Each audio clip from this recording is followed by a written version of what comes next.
예, 반갑습니다. 저는 울산과학기술대학에서 경영학부 교수로 있는 임진혁입니다. 제가 하는 일은 물론 경영학 교수로서 새로운 그 교육 방법, 요즘 그 거꾸로 학습이 한국에 유행하는, 전 6년 동안 그걸 한국에 시도를 해보고 있습니다. 그리고 제가 또 한편으로는 행복론 전도사가 돼서 상당히 많은 사람들에게 행복론에 대한 강의를 지금 현재 69번째 한 걸로 지금 대충 그렇게 되어 있습니다.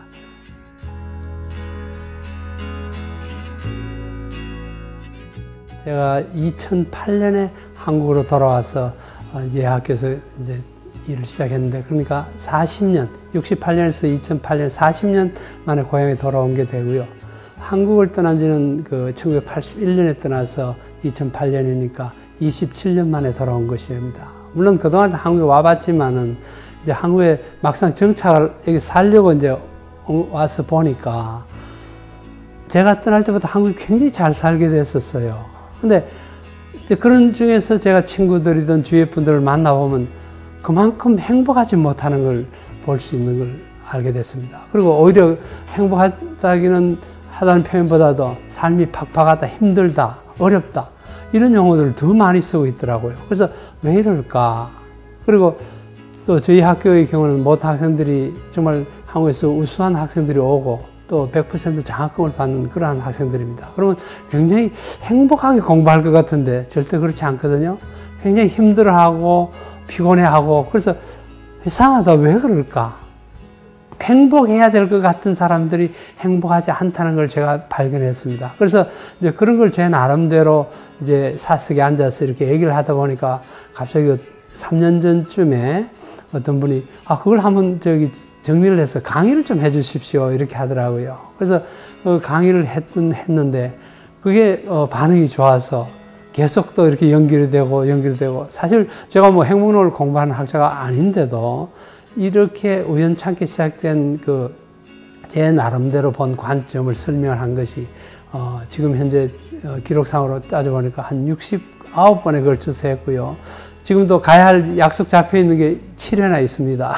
그래서 어저께는 정말 놀랍게도 중국에서 전화가 와서 중국 다롄에 있는 한국국제학교 교장 선생님이 작년에 제가 교육부에 가서 점심때 직원들에게 행복 특강을 했었는데 그때 너무 감명이 깊었다면서 비행기표 사서 드릴 테니까 좀 와서 학부형과 학생들을 위해서 2번에 걸쳐서 강의를 좀 해달라고 이렇게 부탁이 왔었습니다. 그래서 저는 개인적으로 제가 이런 강의를 하면 저도 기쁘잖아요. 그리고 남들이 또 불러주니까 더 기쁘죠. 그래서 저는 이거는 정말 제가 어떤 사회적으로 제가 학자로서 아니더라도 정말 저도 보람을 느끼면서 하는 그런 일이 되고 있습니다.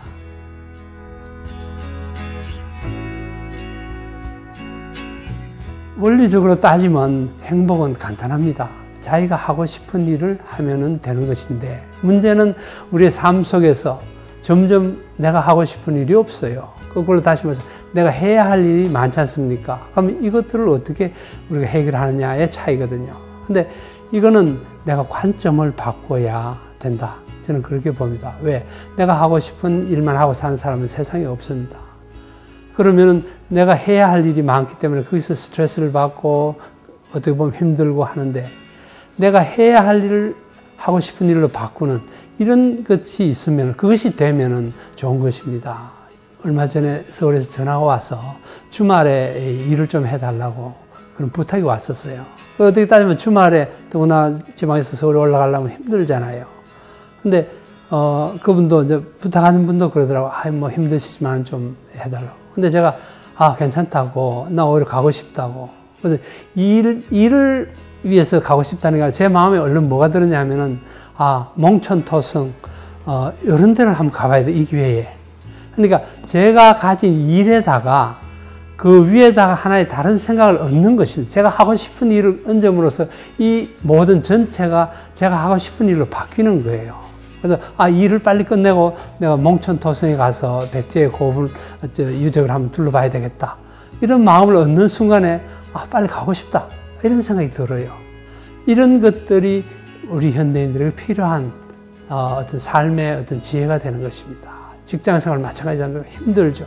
가서 일하는 거 힘들잖아요. 그러나 이거를 통해서 내가 다른 미닝, 어떤 의미를 내 스스로가 부여하는, 이거는 누가 뭐 사장님이나 팀장이 그런 걸 부여해 주겠습니까? 이건 내가 하는 거잖아요. 근데 그건 무슨 특별한 노력이 없어요. 내가 그 일에다가 의미를 부여해서 해야 되는 일인데 하고 싶은 일로 바꾼다. 이런 것들이 필요하다고 저는 봅니다. 예.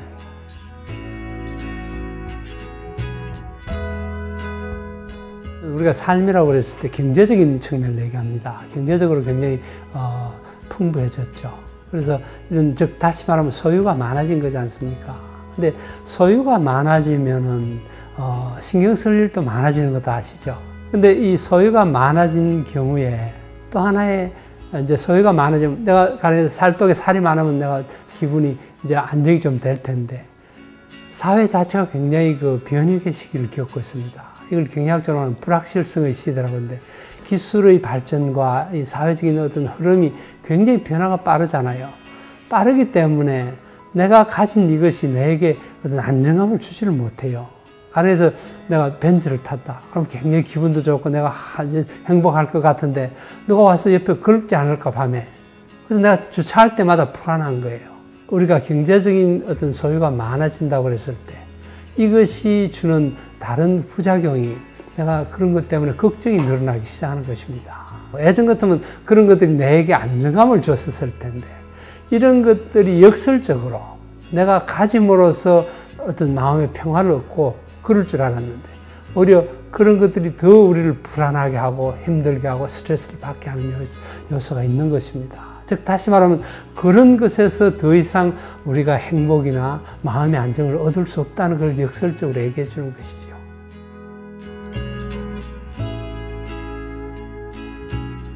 물론 다른 가정들도 다 그렇지만 여유가 없이 자랐습니다. 그리고 저희 형제들 중에 제가 처음으로 대학을 들어가게 됐고, 물론 이제 저희 막내가 하나 다시 들어갔고, 뭐 그때 당시는 그 상황이, 한국 상황이 다 그랬었습니다. 그러니까 제 말은 무슨 여건이 좋아서 저라고 해서 힘든 과정이 없었다, 이건 절대 아니고요.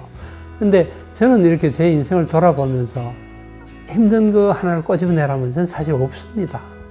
그래서 제가 미국에 있을 때 이제 제 비슷한 또래의 한인 교수들, 그러니까 처지가 저하고 비슷한 한인 교수들이 한 10명쯤 모임이 있었어요. 거기서 우연한 기회에 돌아가면서 인생에서 힘들었던, 자기가 힘들었던 거를 하나씩 쉐어해서 그거를 서로 공유하면서 얘기해보자, 그런 자리가 있었는데요. 저는 그런 게 없습니다. 그랬더니 사람들이 다 그게 말이 되냐, 어떻게 살면서 그런 게 없는 사람이 어디 있습니까? 그래서 제가 일부러 그렇게 하는 건 아니고요. 제가 마음에 뒤져봐도 제 마음에 그런 게 남아있는 게 없어요. 제가 뭐 유복한 가정에 살아서 그런 게 없이 자랐다, 그런 건 절대 아닌데도. 그래서 제가 느낄 때는 그렇습니다. 어떤 나쁜 경험이나 이런 것을 내 머릿속에 간직하고 있느냐, 안 간직하고 있느냐, 이 차이라고 저는 봅니다. 제 경우는 그런 것을 빨리 잊어버립니다. 그러나 거기서 교훈은 우리가 잊지 말아야 되죠. 그러나 그런 나쁜 감정, 이런 거를 머릿속에서는 빨리 잊어버리는 것이 좋다. 그리고 저는 그런 걸 실행하기 때문에 제 머릿속에 뭐 하나라도 얘기해달라고 하면 그런 게 없다 하는 게 정말 제 진정한 답입니다.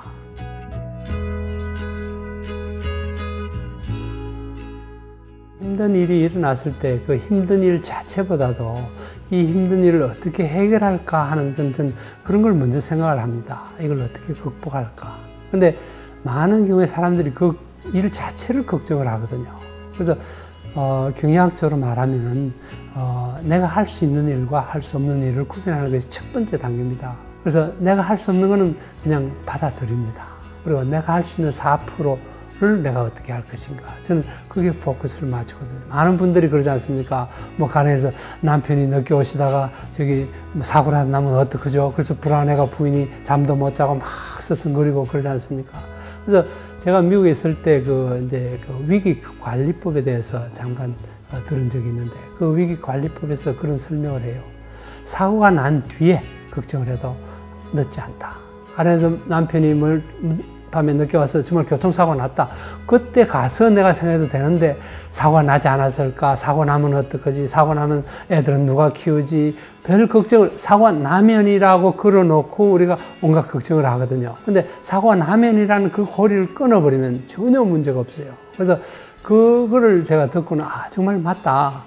어떤 그 연결고리를 하지 말아야 돼요. 그리고 일어나고 난 뒤에 정말 사고가 난 뒤에 그건 내가 어찌 할 수 없잖아요. 그때 가서 걱정을 해도 되는데 미리 걱정하는 경우가 우리를 불안하게 하는 경우가 굉장히 많다는 건 그 과학적으로도 지금 밝혀지고 있습니다. 그래서 저는 항상 제 자신에게 일어난 뒤에 걱정을 하자. 지금 걱정할 필요가 없다.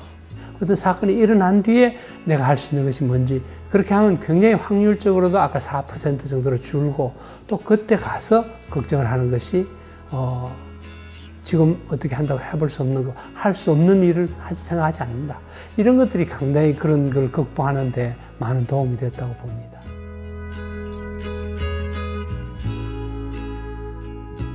이, 3년 전에 서울대학의 김난도 교수가 쓴 책, 아프니까 청춘이라는 책이 엄청나게 많이 팔렸던 거 아시죠?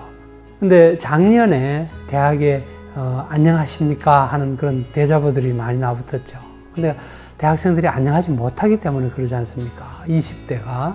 근데 40대가 이제 하는 것이 우리는 아플 수도 없다. 그런 책이 나왔었습니다. 40대는 너희는 그래도 아플 수라도 있지 않느냐? 우리는 아플 수도 없다. 그랬더니 50대가 뭐라고 답변을 했냐면은 우리는 울 수도 없다. 이렇게 이제 그런 책이 나왔었어요. 제가 그걸 보면서 왜 우리 한국 사회가 점점 이 아프기 경쟁을 하는가? 나는 아프고, 난 더 아프고, 난 너보다 더 아파. 이건 정말 아니다 싶어요.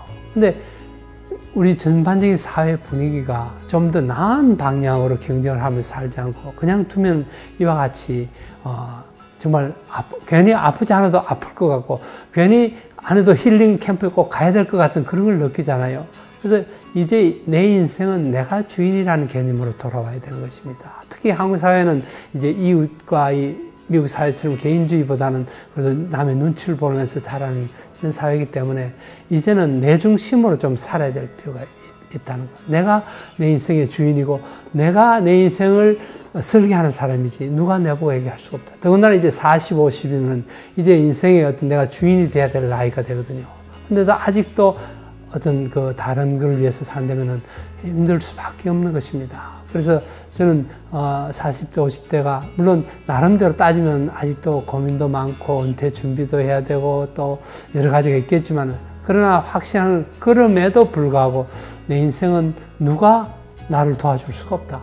내가 나를 도울 때 정말 우리가 하늘이 스스로 돕는 자를 돕는다처럼 그런 것이 제일 중요한 것이고 또 하나는 지금 여기에 집중해서 사는 것이 필요하다. 제가 읽은 많은 그 행복론에 대한 책들, 법정 스님이 말하는 거나, 인도의 어떤 구루들이 말하거나, 아니면 심리학자들의 얘기나, 결국 종착적으로 가면은, 지금 여기에로 귀착이 되더라고요. 우리가 잘 아는, 까르페 디엠이라는 것도 오늘을 잡아라. 결국 지금 이 순간 내가 서 있는 이 자리가 내 존재감을 느낄 수 있는 유일한 방법이거든요. 그래서 여기서 내가 충실하게 열심히 사는 것이 결국에 나의 과거와 나의 미래를 서로 연결하는 것이다. 그래서 저는 다시 말하면은 지금 여기에 그래도 지금 여기에서 충실히 사는 것이 제일 행복에 빨리 갈 수 있는 지름길이 아닌가 하는 걸 말씀드리고 싶습니다.